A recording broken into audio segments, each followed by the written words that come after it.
Assalamualaikum warahmatullahi wabarakatuh.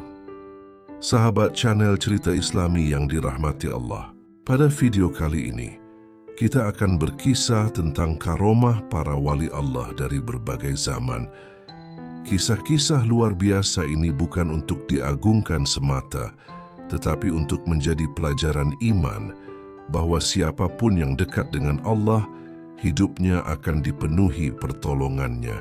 Sumber kisah yang akan kita sampaikan diambil dari kitab Jami Karamat Al-Awliya, sebuah kitab masyhur yang secara khusus mengumpulkan kisah-kisah karomah para wali Allah. Kitab ini ditulis oleh seorang ulama besar Ahlus Sunnah wal Jamaah, yaitu Imam Yusuf bin Ismail An-Nabani, seorang faqih, sufi, dan ulama yang dikenal luas kecintaannya kepada para kekasih Allah. Sebelum kita melanjutkan kisahnya, marilah sejenak kita bersyalawat dan mengucapkan salam kepada junjungan kita Nabi Muhammad beserta keluarga dan para sahabat beliau. Allahumma shalli ala Sayyidina Muhammad wa ala ali Sayyidina Muhammad. Pada suatu hari, Imam Junaid sedang duduk di majelisnya, mengajarkan ilmu kepada murid-muridnya. Tiba-tiba datang seorang laki-laki asing. Wajahnya tampak pucat, pakaiannya lusuh, dan dari raut wajahnya terlihat bahwa ia sedang dilanda kegelisahan yang sangat berat. Orang itu mendekat lalu berkata, "Wahai Imam, aku datang kepadamu dengan hati yang hancur. Aku telah melakukan dosa besar, dan aku merasa pintu ampunan Allah telah tertutup bagiku." Para murid terdiam. Sebagian dari mereka melihat orang itu dengan rasa khawatir. Namun Imam Junaid menatapnya dengan penuh kasih, tanpa sedikit pun sikap menghakimi. Imam Junaid lalu berkata dengan suara lembut, "Wahai saudaraku, jika pintu ampunan Allah tertutup, lalu untuk siapa Allah menurunkan rahmatnya?" Orang itu pun menangis terseduh-seduh. Air matanya jatuh membasahi tanah. "Aku telah jauh dari Allah, wahai Imam. Aku tidak tahu apakah aku masih diterima." Maka Imam Junaid pun menundukkan kepalanya sejenak. Lalu beliau berkata, "Duduklah dan perbaiki niatmu. Sesungguhnya Allah lebih gembira dengan taubat seorang hamba daripada kegembiraan seseorang yang menemukan kembali barangnya yang hilang di padang pasir." Namun karomah Imam Junaid tidak berhenti pada kata-kata. Dalam riwayat yang disebutkan oleh Imam An-Nabani, disebutkan bahwa Imam Junaid mengetahui isi hati orang itu tanpa diberitahu. Beliau lalu berkata, "Wahai fulan, dosa yang engkau sembunyikan itu telah Allah ampuni, karena semalam engkau menangis sendirian dan tidak ada yang melihatmu kecuali Allah." Mendengar itu, orang tersebut tersungkur ke tanah, karena apa yang dikatakan Imam Junaid adalah sesuatu yang tidak diketahui oleh siapapun selain dirinya dan Allah. Ia bersaksi di hadapan para murid, "Demi Allah, tidak ada seorang pun yang mengetahui hal itu selain aku dan Tuhanku." Para murid pun terdiam. Mereka menyadari bahwa ini bukan ilmu biasa, melainkan ilmu laduni, ilmu yang Allah berikan langsung kepada hambanya yang dekat kepadanya. Setelah itu Imam Junaid menasihati murid-muridnya dengan sebuah perkataan yang sangat terkenal. Beliau berkata, "Jangan kalian tertipu dengan karomah. Karomah yang paling agung adalah istiqamah dalam ketaatan. Inilah akhlak para wali Allah. Mereka tidak bangga dengan keajaiban, tidak menjadikan karomah sebagai tujuan, dan tidak menampakkannya kecuali jika Allah menghendaki." Kisah Imam Junaid ini mengajarkan kepada kita bahwa kedekatan kepada Allah melahirkan cahaya dalam hati, hingga Allah bukakan tabir-tabir yang tidak terlihat oleh manusia biasa. Namun semakin tinggi maqam seseorang, semakin besar pula kerendahan hatinya. Pada suatu hari, ketika Sayyidina Abdul Qadir Al-Jailani sedang menyampaikan nasihat di majelisnya, tiba-tiba beliau berhenti berbicara. Wajahnya berubah, matanya terpejam sejenak, seolah sedang menyaksikan sesuatu yang tidak terlihat oleh orang lain. Para murid terdiam. Tidak ada yang berani bertanya. Lalu dengan suara lantang beliau berkata, "Wahai angin, bawalah tanganku ke lautan." Seketika itu pula, tanpa disadari oleh orang-orang, roh beliau diberi izin oleh Allah untuk menyaksikan keadaan di tempat yang sangat jauh. Dalam kitab Jami' Karamat Al-Aulia disebutkan bahwa saat itu ada sebuah kapal di tengah laut yang hampir tenggelam. Ombak besar menghantam, angin kencang merobek layar, dan para penumpang sudah putus asa. Di antara penumpang kapal tersebut, ada seorang lelaki yang pernah bernazar kepada Allah. Ia berkata dalam hatinya, "Ya Allah, jika Engkau selamatkan aku dari musibah ini, aku akan bertaubat dengan sebenar-benarnya." Namun saat kapal hampir tenggelam, lelaki itu mulai ragu. Ia hampir berputus asa dari rahmat Allah. Dengan izin Allah, Sayyidina Abdul Qadir Al-Jailani mengulurkan pertolongan secara karomah. Dalam riwayat disebutkan bahwa beliau berkata, "Pegang tanganku." Padahal jarak antara Baghdad dan lautan itu sangat jauh. Namun bagi Allah jarak bukanlah penghalang. Tiba-tiba ombak besar itu terbelah, angin mereda, dan kapal pun selamat dari kehancuran. Para penumpang menangis, bersujud, dan memuji Allah. Lelaki yang bernazar tadi tersungkur dalam taubat. Hatinya tersadar, dan ia menepati janjinya kepada Allah. Setelah itu, Sayyidina Abdul Qadir Al-Jailani kembali ke majelisnya.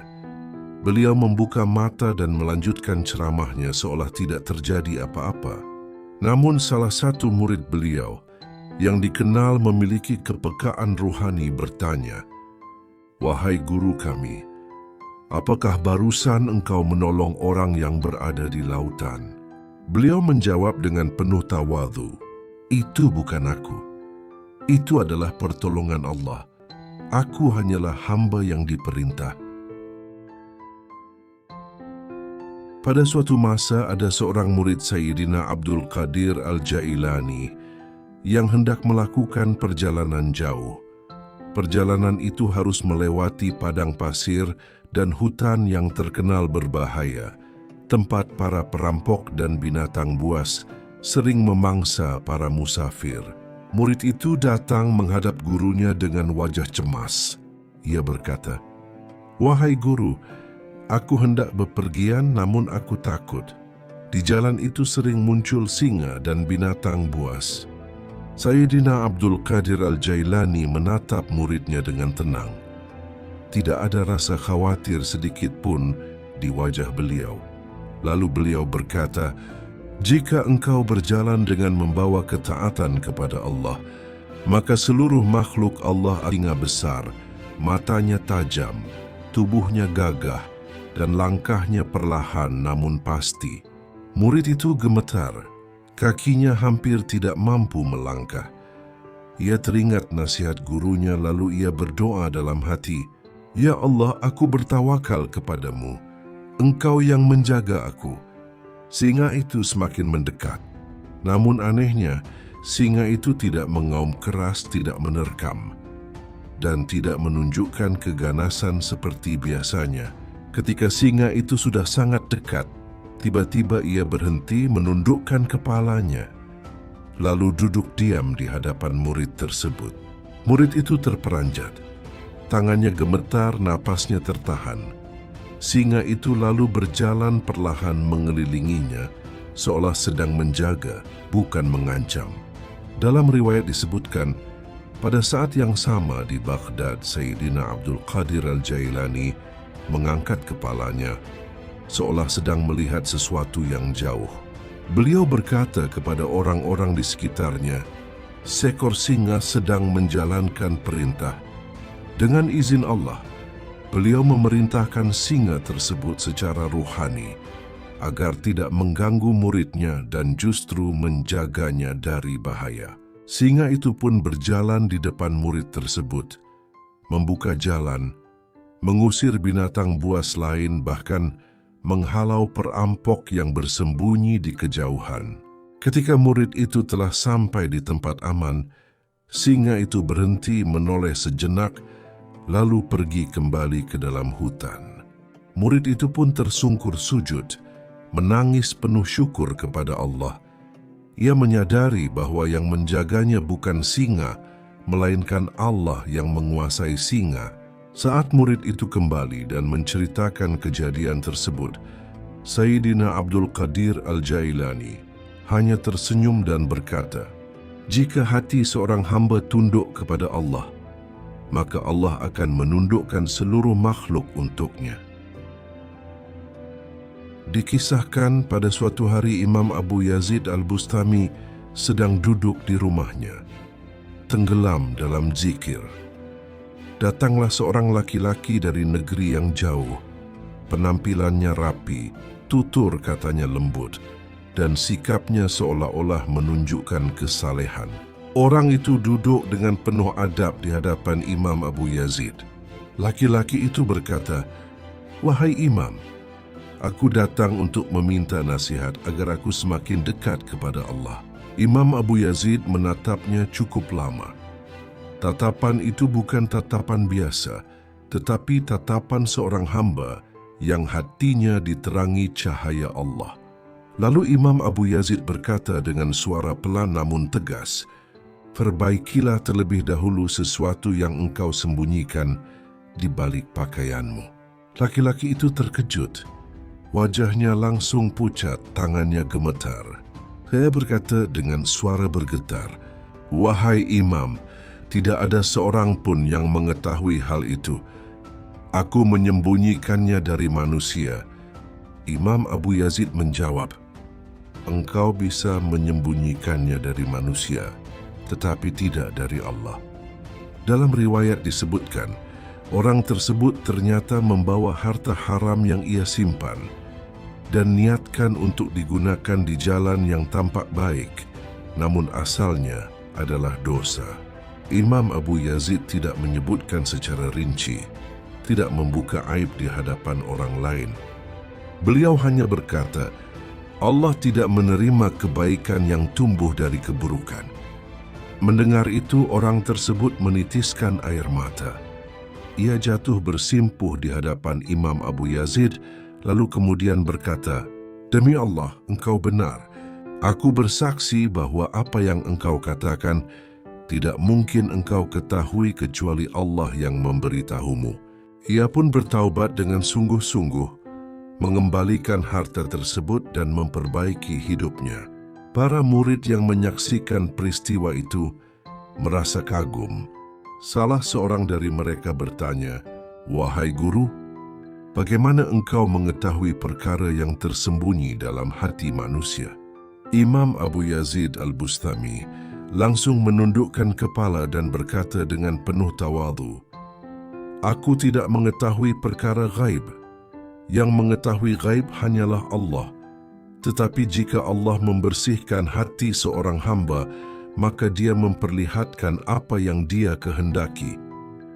Beliau lalu melanjutkan, "Jika engkau sibuk memperbaiki hatimu, Allah akan sibuk memperbaiki hidupmu." Kisah ini mengajarkan kepada kita bahwa perkara gaib bukanlah milik para wali Allah, bukan pula milik Nabi setelah wafatnya Rasulullah. Semua itu milik Allah semata. Namun Allah berfirman bahwa Dia membuka sebagian rahasianya kepada siapa yang Dia kehendaki, memberi firasat yang benar kepada hambanya yang ikhlas, menjaga walinya dari tertipu oleh dunia. Karomah mengetahui perkara tersembunyi, bukan untuk membongkar aib, tetapi untuk menyelamatkan manusia dari dosa, mengingatkan agar kembali kepada Allah, menegakkan kejujuran dan keikhlasan.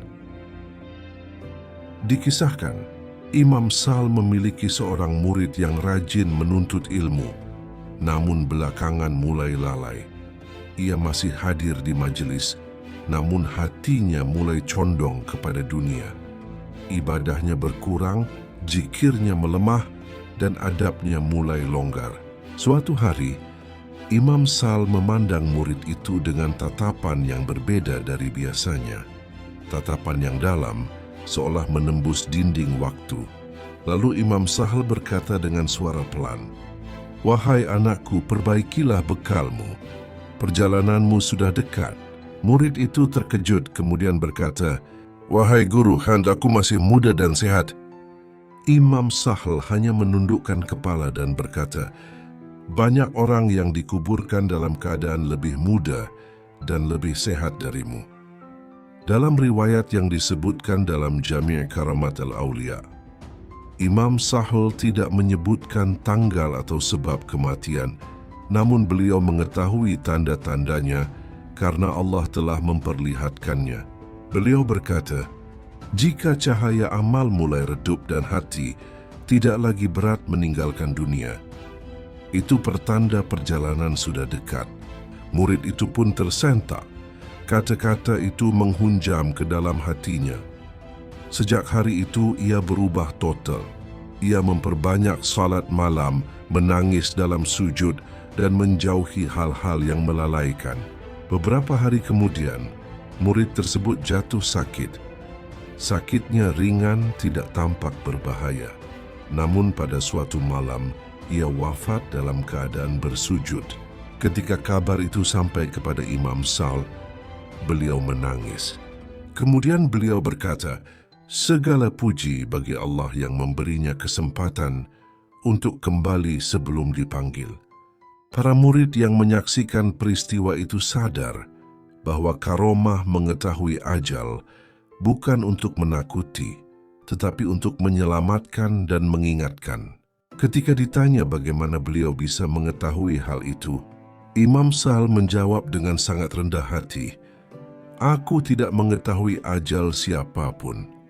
Tetapi jika Allah menghendaki kebaikan bagi seorang hamba, maka Dia memberi tanda agar segera bersiap." Beliau juga berkata, "Orang cerdas adalah yang mempersiapkan kematian sebelum kematian menjemputnya."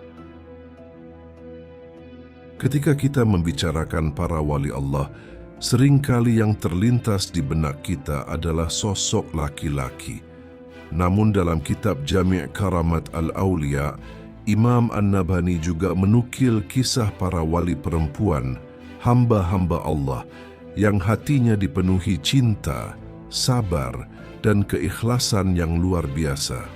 Di antara waliyah yang paling masyhur, paling dalam makam cintanya kepada Allah, dan paling menyentuh kisah hidupnya adalah Rabi'ah Al-Adawiyah rahimahullah, seorang perempuan suci dari Bashrah. Beliau bukan bangsawan. Beliau bukan orang kaya. Beliau hanyalah seorang perempuan miskin, yatim, dan lemah di mata manusia. Namun di sisi Allah, beliau memiliki kedudukan yang sangat tinggi. Rabi'ah Al-Adawiyah lahir dalam keadaan serba kekurangan. Sejak kecil, hidupnya dipenuhi kesulitan. Orang tuanya wafat ketika ia masih kecil dan ia hidup dalam kemiskinan yang sangat berat.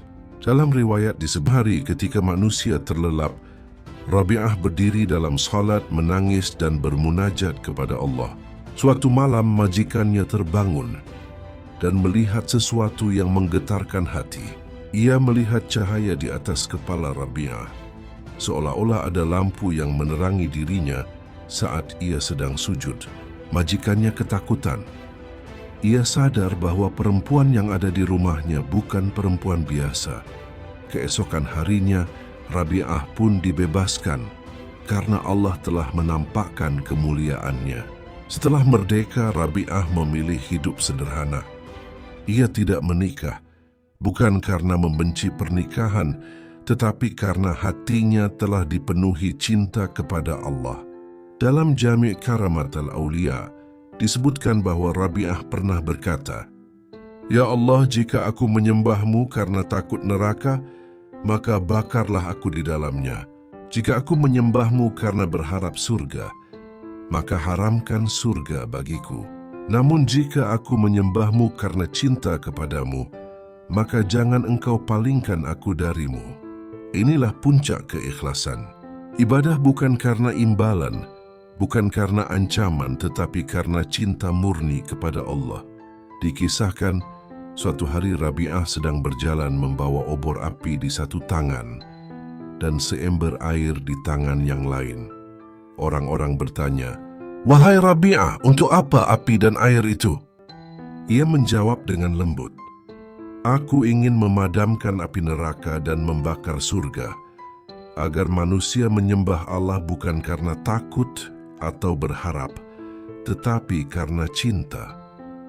Ini bukan perkataan sembarangan. Ini adalah gambaran hati yang telah lepas dari dunia dan hanya terpaut kepada Allah semata.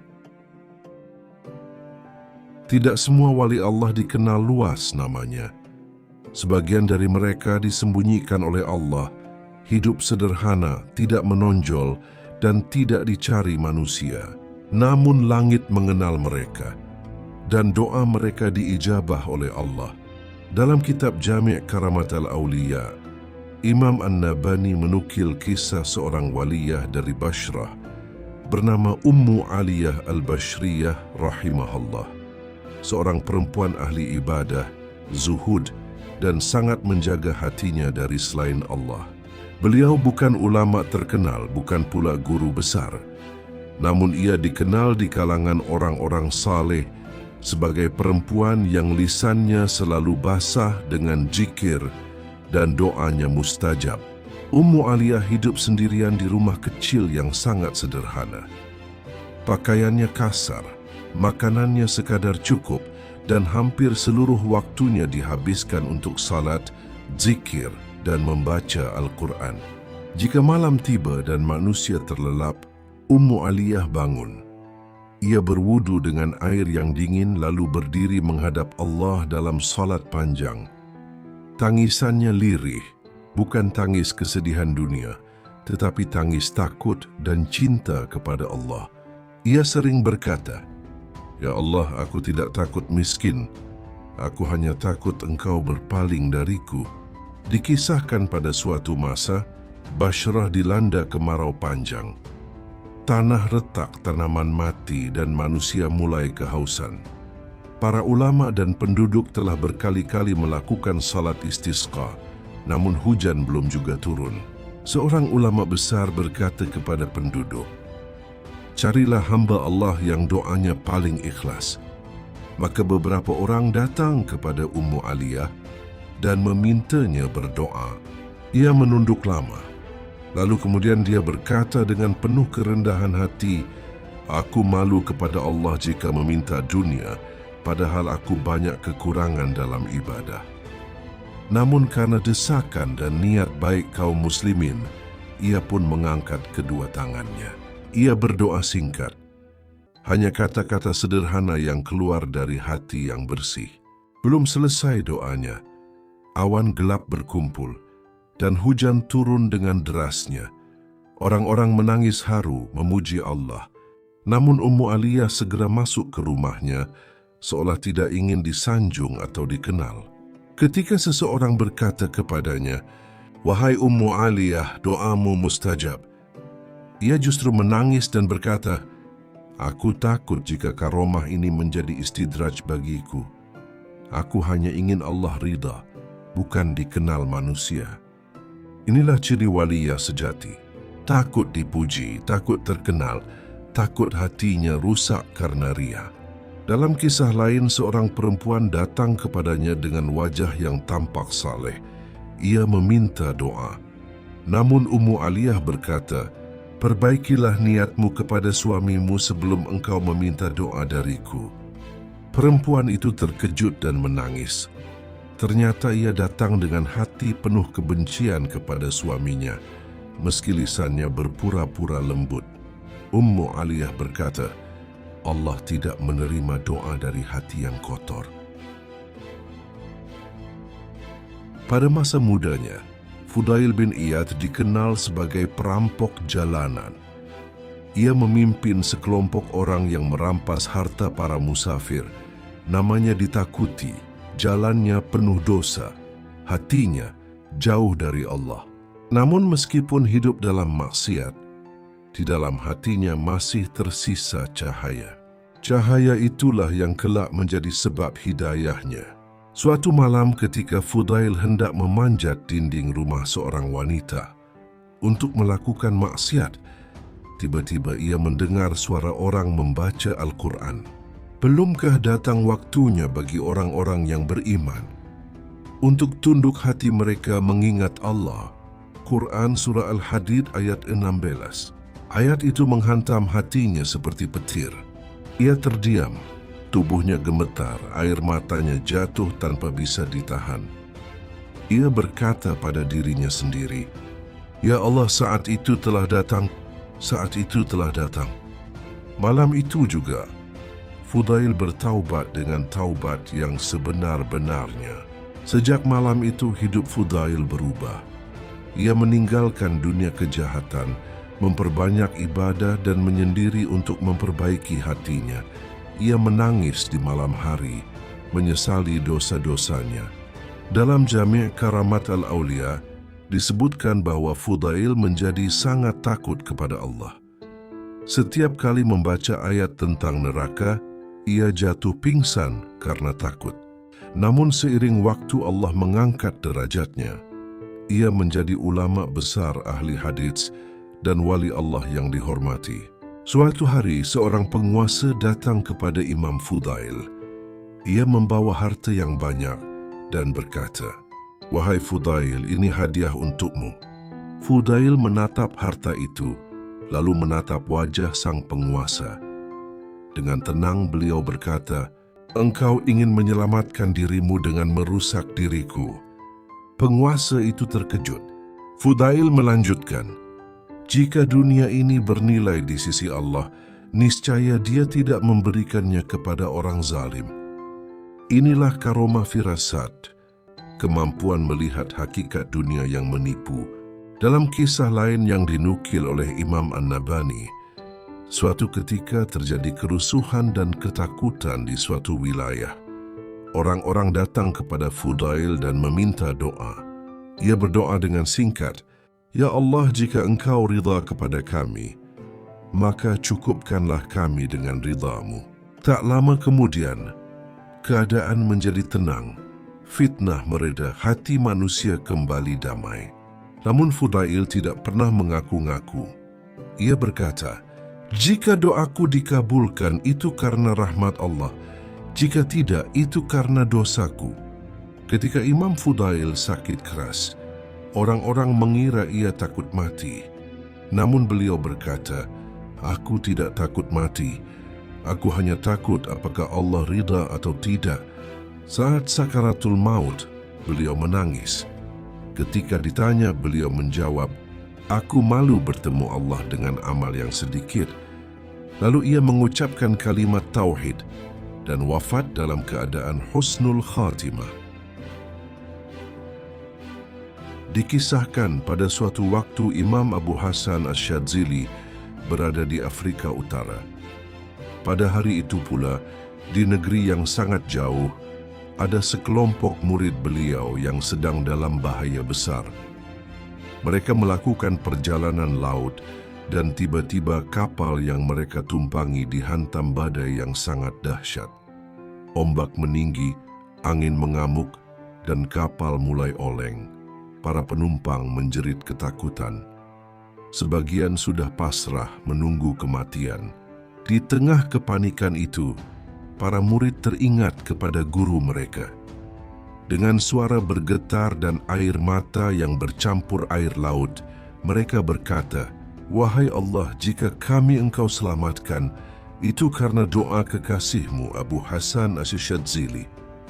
Pada saat yang sama, di tempat yang sangat jauh dari lautan itu, Imam Abu Hasan Asy-Syadzili tiba-tiba terdiam. Wajah beliau berubah. Murid-murid yang berada di sekitarnya melihat beliau memejamkan mata, lalu berkata dengan suara tenang, "Para saudara kita sedang ditimpa bahaya." Beliau lalu berdiri, melangkah beberapa langkah dan mengangkat tangannya. Tidak ada teriakan, tidak ada gerakan aneh. Hanya doa lirih yang keluar dari hati yang sangat dekat dengan Allah. Dalam riwayat yang disebutkan oleh Imam An-Nabani, pada saat itu Allah memperlihatkan karomah yang luar biasa. Para murid yang berada di kapal bersaksi bahwa mereka melihat Imam Abu Hasan Asy-Syadzili berdiri di hadapan mereka, seolah-olah beliau berada di atas kapal itu. Wajahnya tenang, pakaiannya tidak basah oleh air laut, dan suaranya terdengar jelas berkata, "Tenanglah, Allah tidak akan menenggelamkan kalian." Sekejap setelah itu badai mereda, ombak turun, angin berhenti, kapal yang hampir hancur itu selamat sepenuhnya. Namun yang paling menggetarkan adalah ini. Di waktu yang sama, murid-murid yang berada bersama Imam Abu Hasan di daratan tidak kehilangan beliau. Mereka tetap melihat beliau berdiri di hadapan mereka, seolah tidak pernah pergi kemanapun. Seolah-olah Allah memperlihatkan satu tubuh di dua tempat, atau satu ruh yang Allah izinkan, menembus batas ruang dan jarak.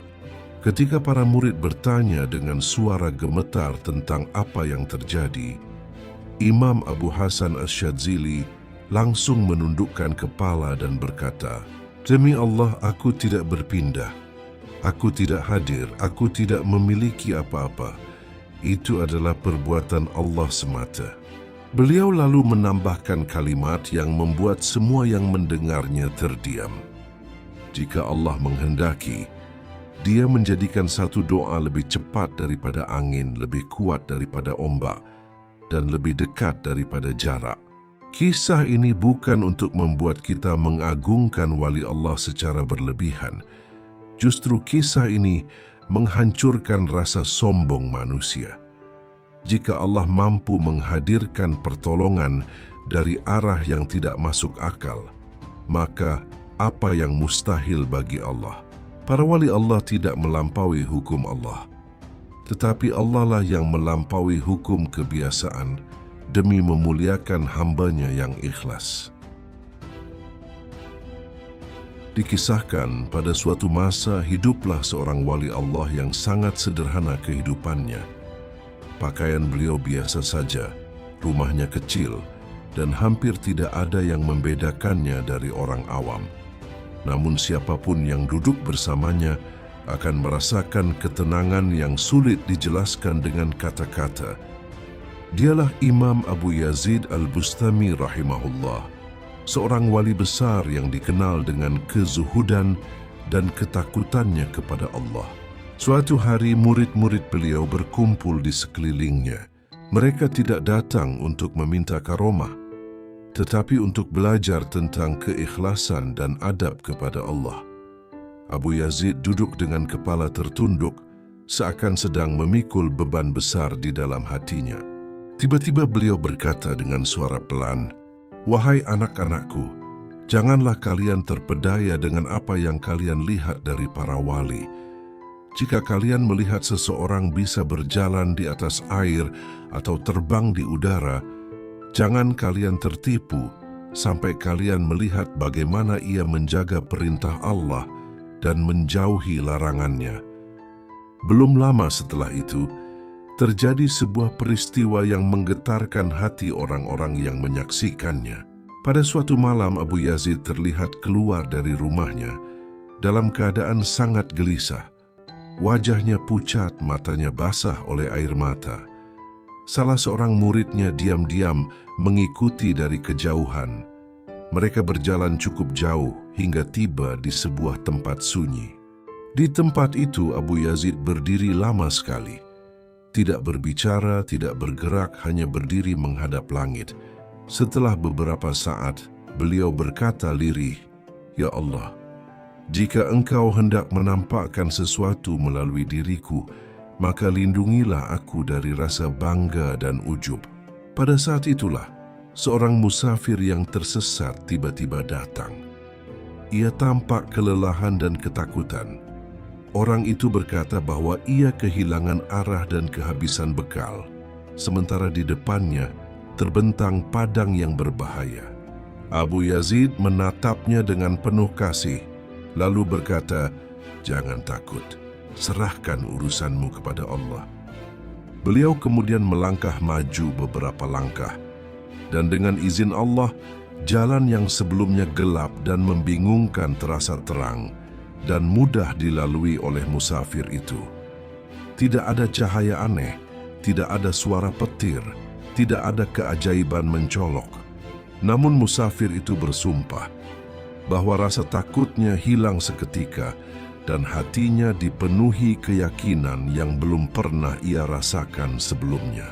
Setelah musafir itu selamat dan pergi, murid yang mengikuti Abu Yazid memberanikan diri bertanya, "Wahai guru, apakah itu karomah yang Allah berikan kepadamu?" Abu Yazid langsung menangis. Air matanya jatuh ke tanah.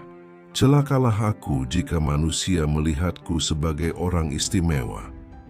Demi Allah, yang terjadi bukan karena aku, tetapi karena Allah menolong hamba-Nya yang sedang dalam kesulitan. Jika bukan karena rahmat-Nya, aku tidak lebih baik dari tanah yang kau injak." Dalam kisah lain yang diriwayatkan, pernah suatu ketika Abu Yazid mengetahui isi hati seseorang yang datang menemuinya. Orang itu datang dengan niat menguji, bukan untuk belajar. Belum sempat orang tersebut berbicara, Abu Yazid berkata, "Perbaikilah niatmu. Allah tidak menyukai hati yang datang untuk menguji hamba-Nya, padahal ia sendiri lalai kepadanya." Orang itu gemetar.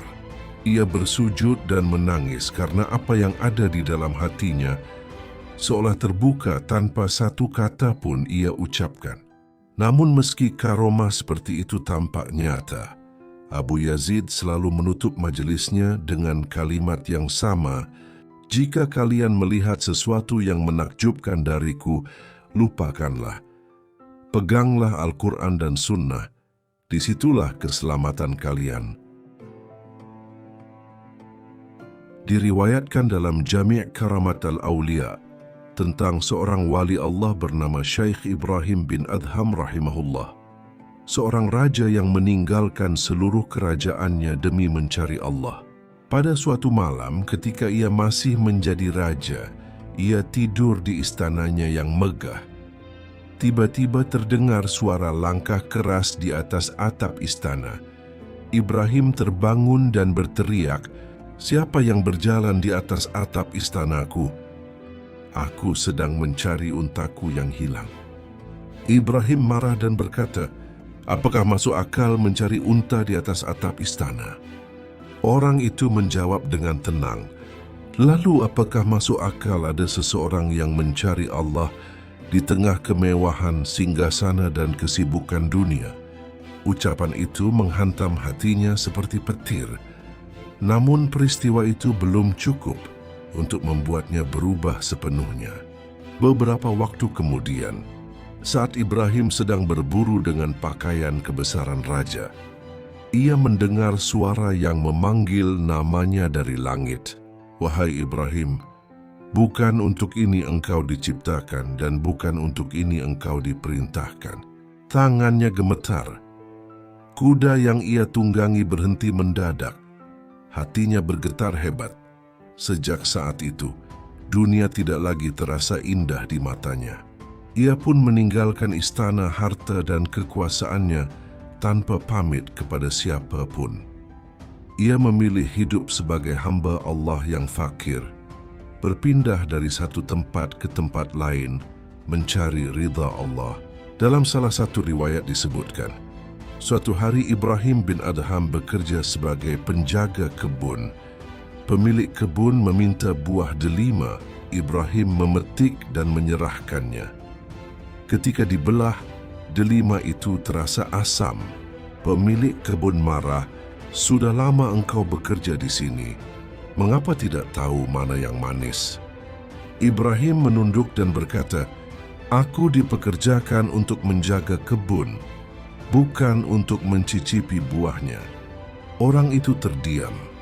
Ia menyadari bahwa di hadapannya berdiri seorang hamba Allah yang menjaga amanah sekecil apapun. Dalam kisah lain diceritakan bahwa Ibrahim bin Adham pernah kelaparan berhari-hari. Ketika akhirnya ia menemukan sepotong roti, ia mengangkatnya dan berkata, "Ya Allah, jika Engkau memberi ini sebagai ujian, aku terima. Jika Engkau menahannya, aku pun ridha." Belum sempat roti itu dimakan, datang seorang yang lebih lapar darinya. Ibrahim langsung memberikan roti itu tanpa ragu. Malam itu ia tidur dengan perut kosong, tetapi dengan hati yang penuh ketenangan.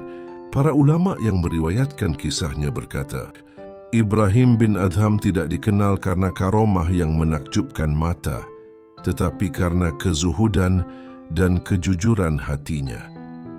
Dan itulah karomah serta kemuliaan yang paling besar.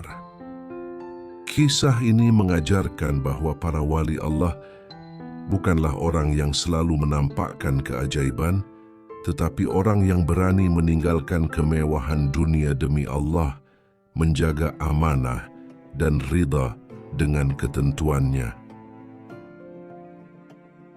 Diriwayatkan bahwa pada suatu masa, hiduplah seorang wali Allah bernama Syekh Bishr al-Hafi rahimahullah. Ia dikenal sebagai seorang yang dulunya hidup dalam kelalaian, tetapi kemudian Allah membukakan pintu tobat yang luar biasa baginya. Suatu hari Bishr menemukan selembar kertas di jalan. Kertas itu tertulis nama Allah. Ia memungutnya dengan penuh hormat, membersihkannya, lalu menyimpannya di tempat yang layak. Malamnya ia bermimpi melihat seseorang berkata kepadanya, "Wahai Bishr, Engkau telah memuliakan namaku, maka aku pun akan memuliakan namamu." Sejak peristiwa itu hatinya berubah total. Ia meninggalkan kehidupan lamanya, memilih hidup sederhana dan berjalan tanpa alas kaki sebagai bentuk kerendahan hati di hadapan Allah. Karena itulah ia dikenal dengan sebutan Al-Hafi, yang berarti yang berjalan tanpa alas. Dalam salah satu riwayat dalam Jami' Karamat Al-Aulia, diceritakan bahwa suatu hari Bishr duduk bersama para muridnya. Tiba-tiba ia berdiri dan berkata, "Ada seseorang di jalan yang sedang diuji berat. Mari kita doakan." Belum lama kemudian kabar datang bahwa seseorang yang hampir binasa karena musibah mendadak selamat tanpa sebab yang jelas. Murid-murid Bishr yakin bahwa Allah mengabulkan doa walinya, namun Bishr sendiri berkata, "Aku tidak tahu apa-apa. Jika Allah menyelamatkan hambanya itu karena rahmatnya, bukan karena aku." Dalam kisah lain, seorang penguasa mendengar tentang kealiman dan karomah Bishr. Ia mengirim hadiah besar, namun Bishr menolak dengan lembut. Ia berkata, "Aku takut hatiku condong kepada dunia karena hadiahmu." Utusan itu berkata, "Ini bukan suap, ini hadiah." Bishr menjawab, "Hadiah dari dunia bisa menjadi ujian bagi akhirat." Ia tetap menolak, memilih hidup dengan apa yang ia miliki meski sangat sedikit. Pada suatu malam, Bishr sakit keras. Orang-orang menyangka ia akan wafat. Mereka melihat wajahnya berseri, lisannya basah dengan zikir. Salah seorang bertanya, "Apa yang engkau harapkan, wahai Bishr?" Ia menjawab, "Aku berharap Allah menerima tobatku, bukan karena amalanku, tetapi karena rahmatnya." Sahabat channel Cerita Islami yang dirahmati Allah, sebelum kita benar-benar mengakhiri kisah pada video kali ini, penting bagi kita untuk meluruskan pemahaman tentang dari mana kisah-kisah para wali Allah ini berasal. Kisah-kisah yang kita dengarkan tadi bukanlah cerita karangan, bukan dongeng yang dibuat untuk hiburan semata, dan bukan pula imajinasi bebas. Kisah-kisah ini dinukil dari kitab-kitab ulama Ahlus Sunnah wal Jamaah. Salah satunya adalah kitab yang menjadi rujukan utama dalam seri ini, yaitu Jami' Karamat Al-Aulia. Kitab ini disusun oleh seorang ulama besar bernama Imam Yusuf bin Ismail An-Nabani rahimahullah. Beliau adalah seorang ulama hadits, ahli fiqih dan tokoh tasawuf yang hidup pada akhir abad ke-19 dan awal abad ke-20.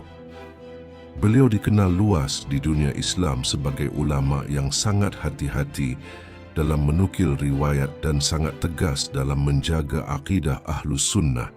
Dalam kitab Jami' Karamat Al-Awliya, Imam An-Nabhani tidak mengklaim bahawa seluruh kisah yang beliau kumpulkan setara dengan hadits syahih.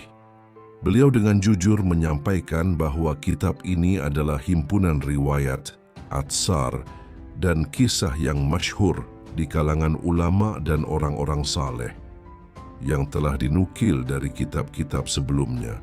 Kisah-kisah tersebut berasal dari kitab-kitab sejarah ulama, catatan para murid wali Allah, riwayat para ulama yang hidup sezaman, dan kisah yang telah dikenal luas di kalangan kaum muslimin. Para ulama Ahlus Sunnah menjelaskan bahwa kisah karomah wali tidak diperlakukan seperti hadits hukum. Ia tidak digunakan untuk menetapkan halal haram, tidak pula dijadikan landasan akidah baru. Namun kisah-kisah ini diterima sebagai penguat iman selama tidak bertentangan dengan Al-Quran, Sunnah dan akal sehat yang lurus.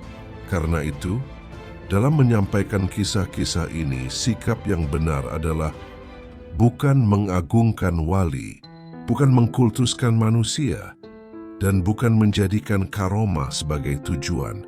Para wali Allah sendiri, sebagaimana disebutkan dalam kitab-kitab tersebut, tidak pernah mengejar karomah. Bahkan sebagian dari mereka takut jika karomahnya diketahui manusia karena khawatir hatinya rusak oleh pujian. Karomah yang terjadi pada mereka bukan karena kekuatan pribadi, bukan karena ilmu rahasia, dan bukan karena kedudukan khusus yang mereka klaim. Semua itu terjadi semata-mata karena izin Allah sebagai bentuk pertolongan, ujian, atau penguatan iman bagi manusia. Para ulama selalu menegaskan satu kaidah penting, bahwa istiqamah lebih utama daripada 1000 karomah.